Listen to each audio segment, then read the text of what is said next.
Hello, my name's Snuffles. I've got a bit of a red nose. Tonight, I'm going to read you a story. It's called The Light in the Night. But I'm going to read it in my regular voice, just so you can hear it, okay?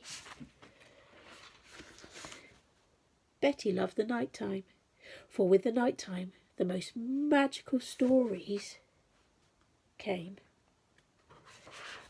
Like the one about Cosmo, the bear who was afraid of the dark. Betty was just thinking how much she wished she could tell Cosmo that there was no need to be afraid when... pop! He appeared. "Cosmo!" cried Betty. "I'm so glad you're here. I've been wanting to make you feel better about the dark." "You see," said Betty, "we need the dark to see the light and the beautiful shadows. Ooh. And we need the dark to see the moon. And oh, what's that?"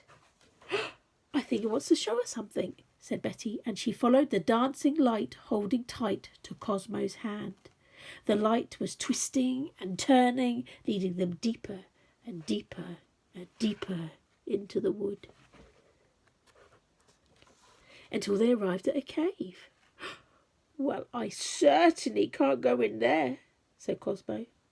"Don't worry," said Betty. "I'll be right beside you, your hand in mine. We can do it together." The light led them on into the cave and all the way to an inky lake, where a boat was waiting for them. But the deeper they went into the cave, the darker it became.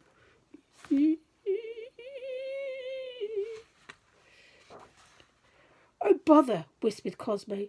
"Let's turn around." But Betty knew she had to be brave. Taking a deep breath, she turned off her lantern. And all around them appeared the most magical universe of twinkling lights.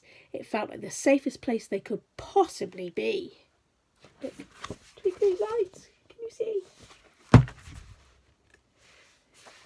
When they eventually made their way out of the cave, Cosmo noticed that Betty looked worried. "Betty," he asked, "what's wrong?" "I don't know the way home," said Betty. "Don't worry," Cosmo replied. "I'm right here beside you, your hand in mine. We can do this together." And together they danced back through the wood, all the while singing, "Our hearts shining bright will light up the night." They were in chariots of fire, it seems. Back at Betty's house, they saw that their shadows were standing proud and tall. "It looks like we are both much braver than we thought," said Betty. Over hot chocolate, they talked about how they had conquered the night, and they felt a glow inside so strong that they were sure it could light up the darkest of darks. When the time had come to say goodbye, Betty gave Cosmo her lantern and said, "Here, so you'll always remember the light in your heart." Oh. And with a hug, he was gone.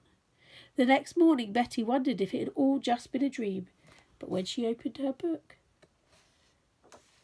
she knew that it hadn't.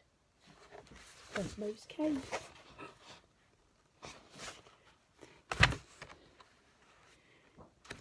Anyway, my cold is getting worse.